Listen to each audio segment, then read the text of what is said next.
चलिए आगे बढ़ते हैं और बात करते हैं झारखंड को लेकर के। हेमंत सोरेन के सीएम पद की शपथ लेने के 6 दिन बाद यानी आज राजभवन के अशोक उद्यान में झारखंड के 11 मंत्रियों ने भी शपथ ली है, जहां पर राज्यपाल संतोष गंगवार ने सभी को शपथ दिलवाया और इस दौरान नई सरकार में 5 मंत्रियों को रिपीट किया गया, जबकि जेएमएम और कांग्रेस ने अपने 50% मंत्रियों को बदला है। खास बात यहां यह है कि राज्य गठन के बाद पहली बार फॉरवर्ड कोटे से मंत्री नहीं बनाया गया। इससे पहले 1 या 2 मंत्री हमेशा फॉरवर्ड कोटे से बनते रहे।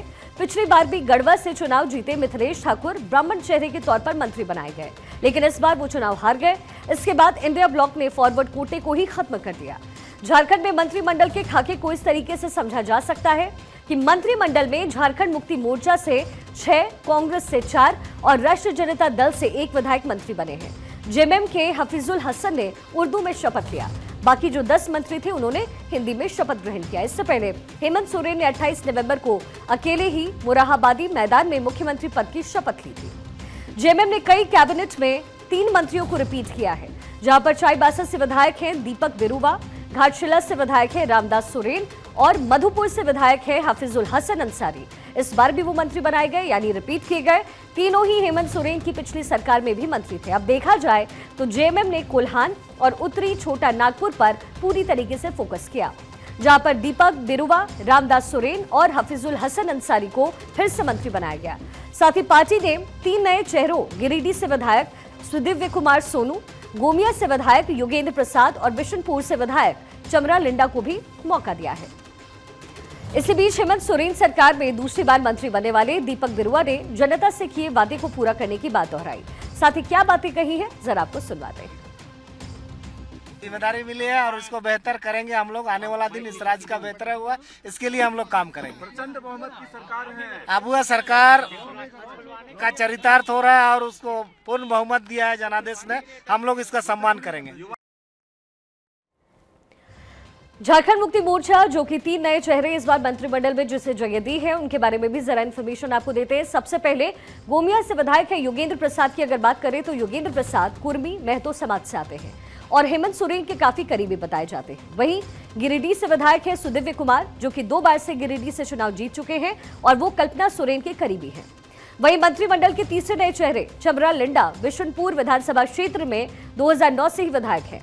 2024 के लोकसभा चुनाव में लोहरदगा से निर्दलीय पर्चा भरने के चलते जेएमएम ने उनको पार्टी से निलंबित भी किया था, लेकिन विधानसभा चुनाव से पहले जेएमएम ने उन्हें फिर से बिशनपुर विधानसभा सीट से चुनावी मैदान में उतारा और चमरा लिंडा वहां से जीत भी गए। वहीं दूसरी तरफ हेमंत सोरेन के मंत्रिमंडल में कांग्रेस के 4 चेहरों को जगह दी गई, जहां पर कांग्रेस 4 चेहरों को सोरेन के मंत्रिमंडल में जगह देकर के क्षेत्रीय संतुलन को संभालने की कोशिश करते हुए भी नजर आए।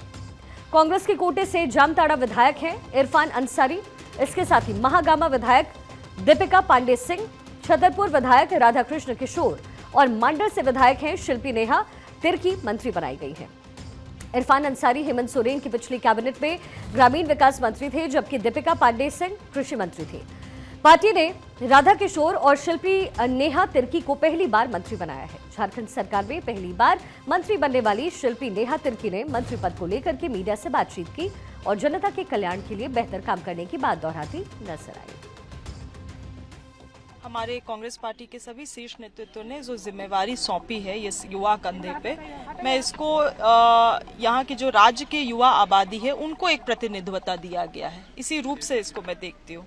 इसके अलावा हमारे पास 4 मिनिस्ट्रियल बर्थ था, उसमें से 2 महिलाओं को दिया गया, मतलब 50% रिप्रेजेंटेशन महिलाओं की है कांग्रेस पार्टी की तरफ से। तो युवा महिलाओं में स्पेशल फोकस हमारा रहेगा और जो भी विभाग आगे हमको दिया जाता है उसको निष्ठापूर्वक उस दायित्व को निभाने का काम हम आगे करेंगे।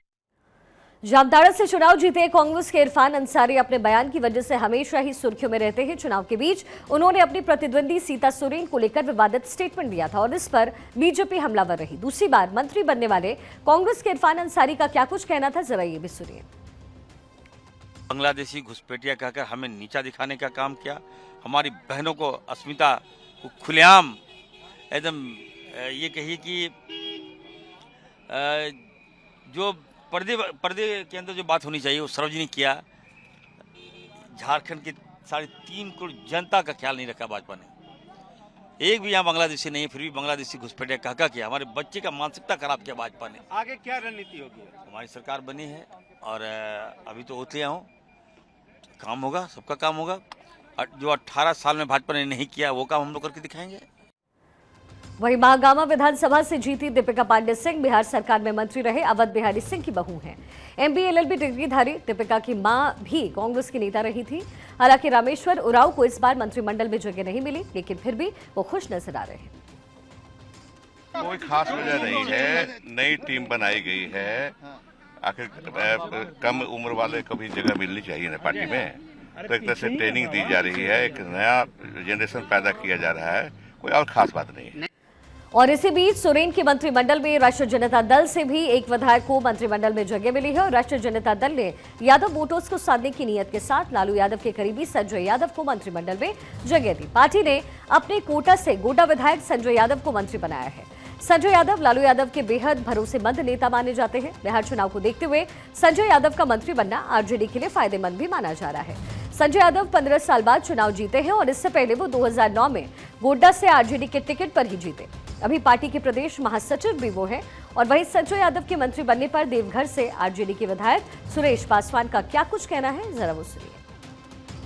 कोई कमी नहीं है, मंत्री तो एक ही बनना था, तो हम बने या संजय यादव बने, बन गया। नाम फाइनल बताया जा रहा है, कोई बात नहीं। नाराजगी साफ साफ दिख रही है। कोई नाराजगी नहीं है, हम लोग सब एक हैं, चट्टानी एकता के साथ सरकार चलेगी।